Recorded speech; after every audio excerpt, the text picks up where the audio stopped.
Hi, Roastbrief community. Today we are with Jacob Joseph. He is VP of Data Science at CleverTap. Hi, Jacob. How are you?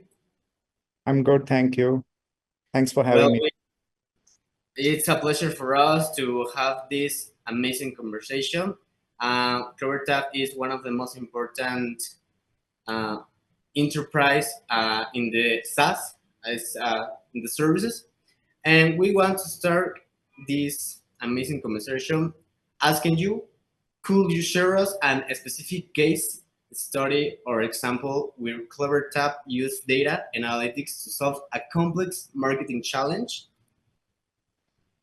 Okay, cool. So let me start with, uh, uh, with some recency bias, right? Like CleverTap is in the is a leading retention platform for our customers.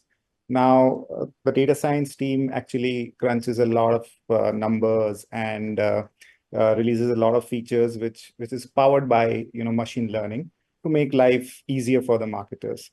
Now, in the recent one of the recent reports that I worked on, I looked at the impact of various omni-channel on the conversion rates for a marketer. So with this, what we found was we classified marketers, the companies which had like just two channels of communication, three channels, four and above. So there, what we saw is compared to like a marketer with like just two channels of communication, the uh, and compare it with like four and above, there was a 50% higher conversion rates for marketers with four and above channels of communications available.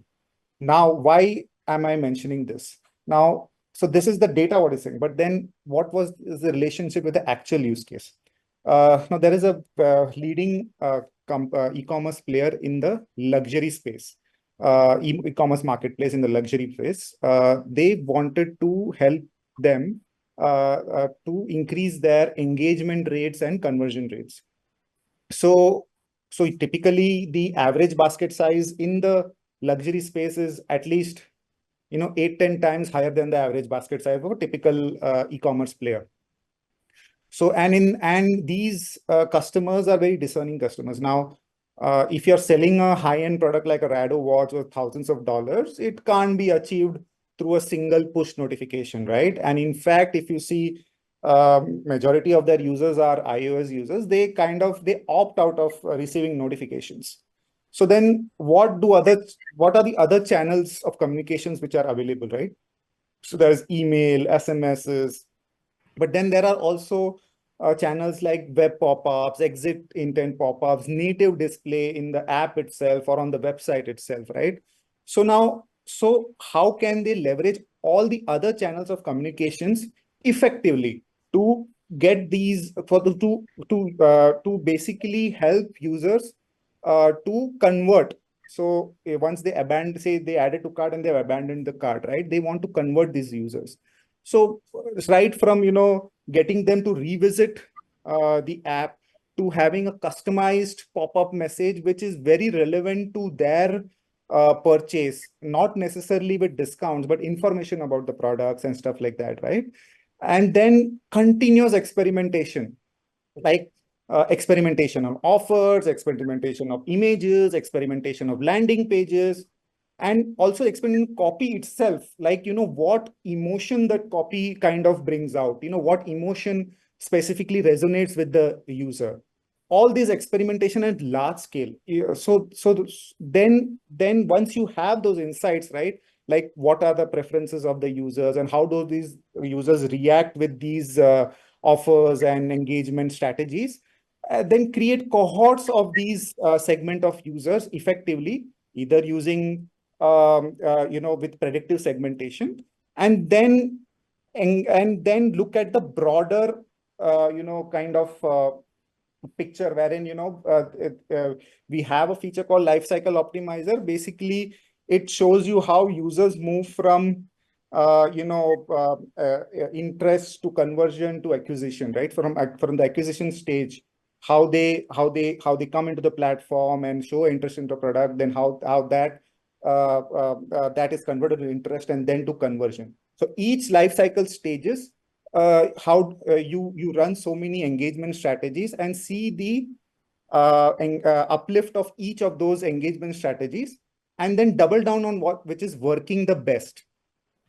So with all this in play, they were able to achieve an astounding 150% boost in engagement rates and 159% increase in revenues.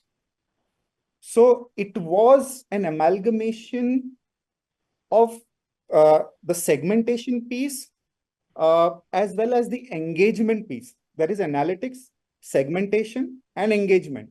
And in engagement, it is reaching out to the set of users, the right set of users via segmentation at the right time, with the right channel, right? And with the right copy. So Okay. yeah, so this closes the entire loop, and with an experimentation platform in the background running continuously. So that's how we are able to go from they were able to achieve this over 150% increase. So we can say that CleverTap is, well, it's an amazing platform that the people can use for as a part of their strategies, to use that data, that information to engage at the best way with their consumers and have a good conversation, a good ROI for their companies, right? Correct. So that kind of gave us confidence. Yes, if we keep things simple, like the omni-channel strategy itself, combined with intelligently using the data, can give you rich dividends. The data, I consider that it's one of the most important things for a good strategy, for improve and get better and get with the better results. Yeah. Well, Joseph, what is the main benefits integrating data science into a marketing strategy, as we are talking about, especially for the startups? Cool. So, okay, let's take a scenario. I'll give you a CleverTap. Say you as a marketer has integrated the CleverTap platform. So we collect two types of data. Data about who the user is, and data about what actions the user performs. So when I say who the user is, maybe the demography, the other details which you might choose to pass on to CleverTap. And then there is the actions the user performs. So for example, the user might launch the app. Launching an app is an event.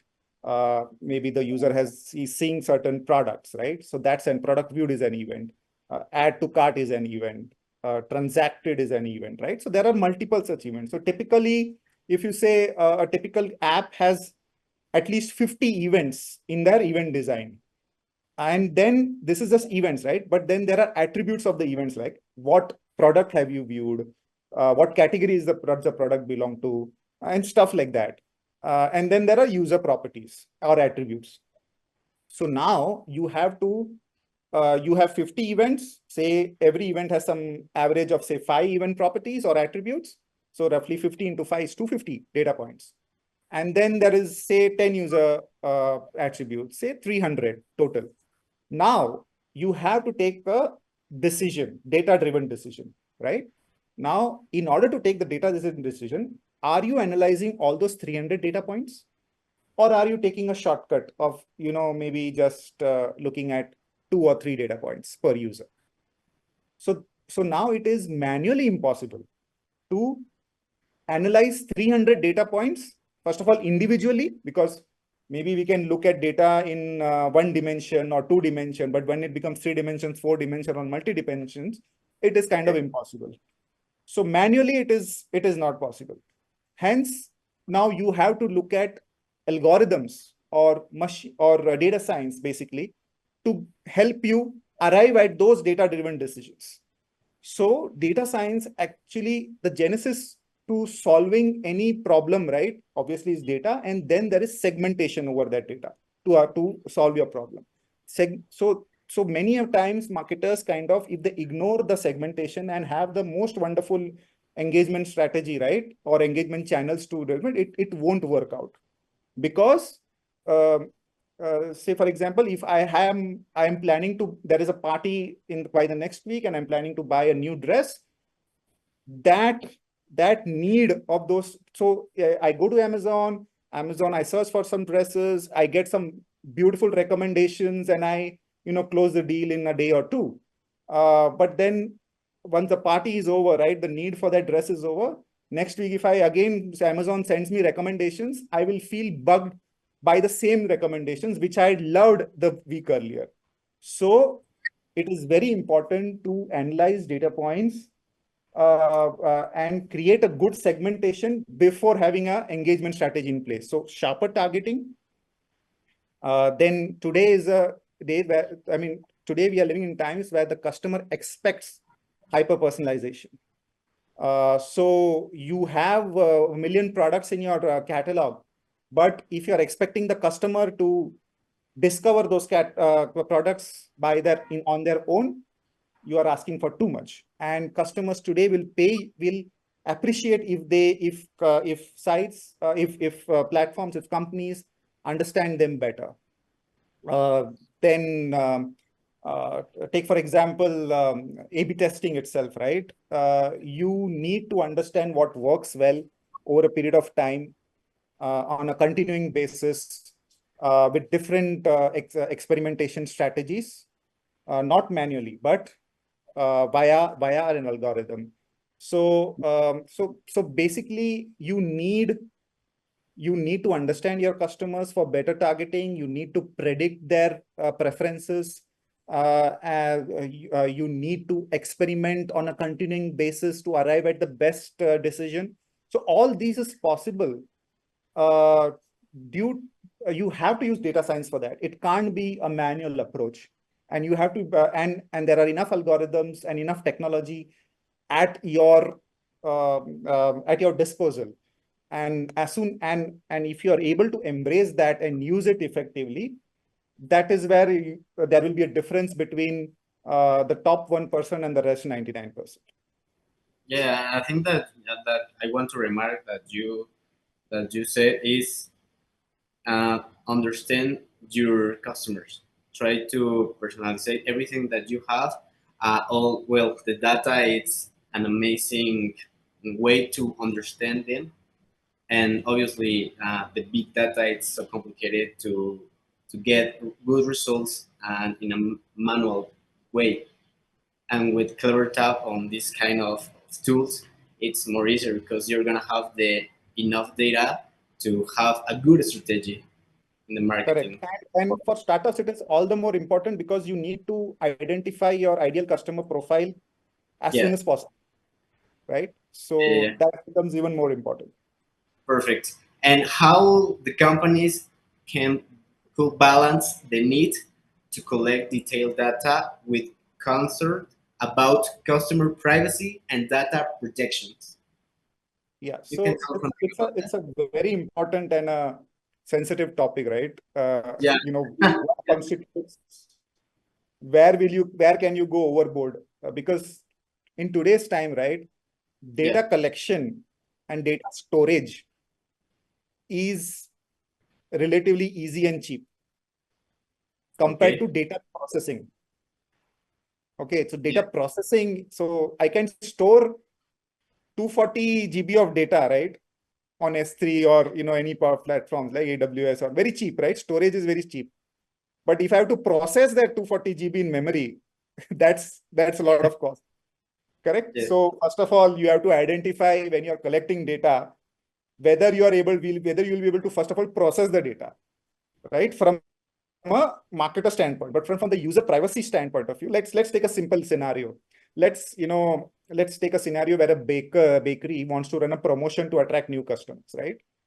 Now, online, right? So now the bakery might want to collect a wide range of customer data during signups or promotions, like say name, email address, phone number, birthday, address, previous purchase history, if any, preferred baked goods, right?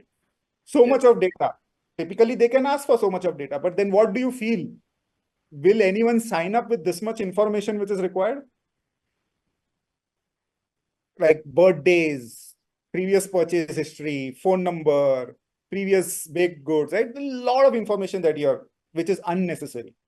Just the email address and maybe the postal address would be sufficient if they want to send it out, right? At their address, rather than Yeah, asking so much information, because this was just to acquire new customers. Now, if they want to acquire, if they want to get more information, maybe they send some, optional survey via email or stuff, asking for feedback about their new product or some preferred baked goods and stuff like that. yeah, So, yeah, well, yeah, an important thing that you say is obviously for the companies to understand the consumer's privacy and the correct, data protection. Because well, when you are collecting all the data information that you will use for your strategy, you have to know how you have to use that data, what correct, is the necessary things or the information that we use, but you have to understand what is important. Obviously, the privacy for around the customers and the the strategy that you will use to get the goals that you want to get, right? correct. So if you see, like, all this talk about this third party cookies being phased out, right? Which is obviously going to be phased out. But then what are the other ways to get that data, right? Can we rely on the contextual data than the other than just the user behavior data? All the user behavior data, right? So contextual data means if you are on a specific website or on a specific product page, right? That gives information about the user on what other items they could be interested in, rather than looking at the entire user behavior data and stuff like that. So these things, I think you need to align these data points with your business goals, and then try to focus on your customer journey, right? What data points is needed. Start with something bare minimum, and then kind of build on top of that slowly and steadily, rather than collecting all the data points possible in the world to make sense of data. And I can and trust me, majority what I have seen, that more than 60-70% of the data is not even being used, even though it's being collected. Okay, that's so amazing, and well, I'm totally agree with you. I want to ask you, what do you consider are the technologies or data analysis that are essentials to address the most common challenge in the digital marketing, well, today? Hmm. So, see, given the problem statement, right, and you need an analytics tool, you need Okay. analytics and reporting tool, you need a segmentation tool, you need an engagement tool, right, where the tool can interact with the customers across different touch points. Uh, you need possibly SEO tools, you need social media management tools, you need marketing automation tools. So either you do it in-house, or used to, basically get it from a build or buy kind of option, right?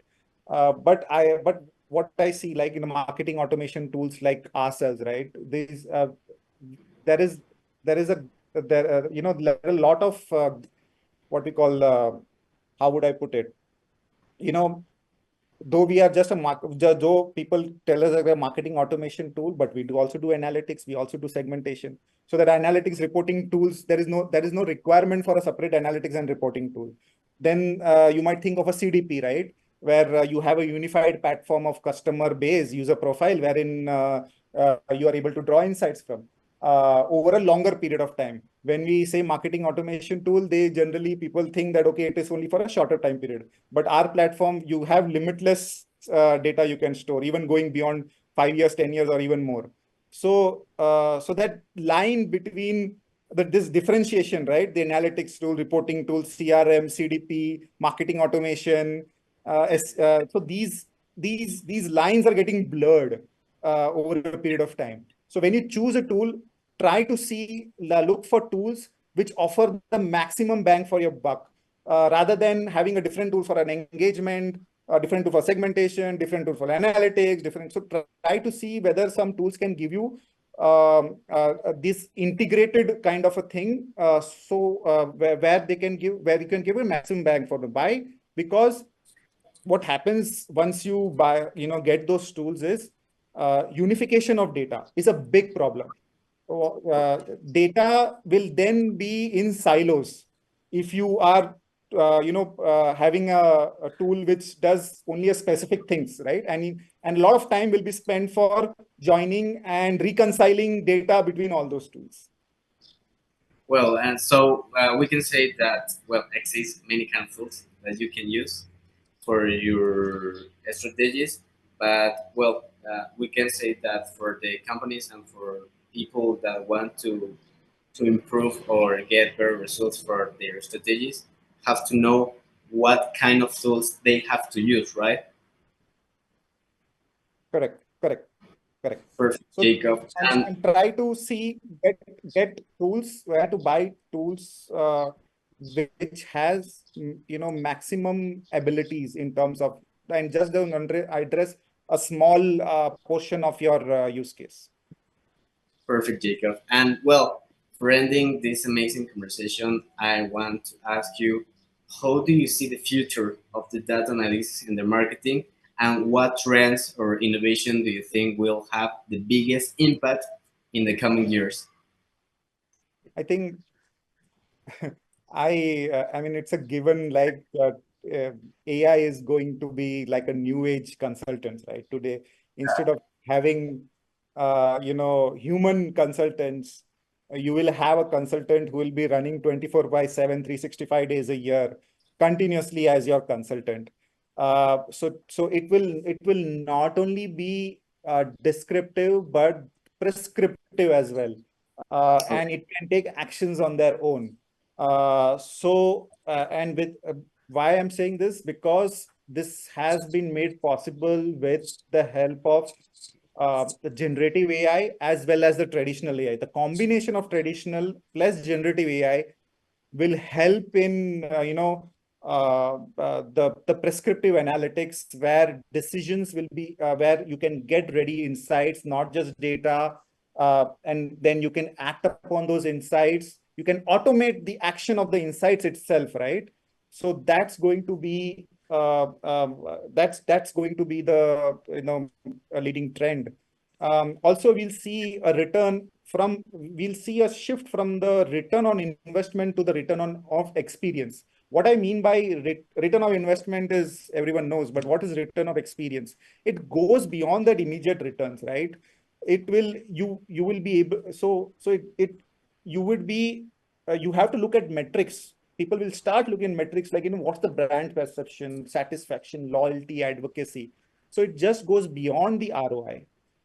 Also, so what we see is, today we have a lot of channels of communication, but there will be more channels, right? It's going to expand. One possible thing is the VR, right? The VR, AR, then there would be generative assistants, right? As a channel of communication, generative AI assistants. So there will be more channels of communication, and obviously, you can't ignore the privacy aspect. So zero party data, right? Consensual and accurate kind of data. So these are some of the things. So ranging from AI to privacy to ROX, to customer insights, yeah, and more omni-channel experience. Well, Jacob, the data, it's so amazing in the part of, well, that you have to analyze. The numbers give you everything, and with that with that information, you can use it for get your better results, and to understand that the AI today it's one of, well, tool that we use for everything. Obviously, in the data sciences, the data analytics part, well, in your life, you can use it, and well, that's an amazing information that we can talk today.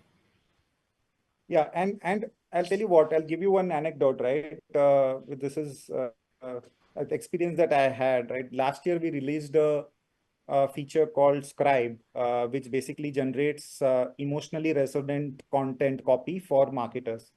So it had two goals. So first goal was increasing the operational efficiency, wherein time to content creation could come down by 90 to 95%. And also increase in the conversion rates, engagement rates. So why? Because we create copy which is emotionally resonant, because time to, how much time do you take to click on a notification? 2 seconds, 5 seconds? So there's been study on that. So roughly 3 seconds is the average time to click on a notification or an email or stuff like that. So in that short span of time, you just look at the copy, and that copy has to be emotional, right? You can't take rational decisions such a short span of time. So we had two goals, and we kind of achieved those goals, wherein marketers were seeing not only, they reduced their content creation time from days and weeks to days and hours to just seconds, but also they were able to increase the engagement rates of their campaigns. So AI actually is helping a lot. It's not just a hype. It's And this powerful. is only going, yeah, it's and we have seen recommendation systems and all that, right? Netflix recommendations or Amazon's recommendations, right? Those were all traditional AI, which is already happening. But even generative AI with content creation, I mean, this is only going to increase. And as soon as you adapt, accept these technologies into your workflow, the better you will become, more efficient, and obviously leading to a higher CLV for your customers. Yeah, and well, and understand that the AI is, well, it's part of us. It's a thing that we use, and well, we have to we have to be in the evolution of the technology. Correct. Well, Jacob, thank you for your time. Thank you so much, and we want to say thank you. And Raspberry Community, today we was with Jacob Joseph. He is VP of Data Sciences at CleverTap. Thank you so much, Jacob, Thank again. you. Bye, Raspberry Community.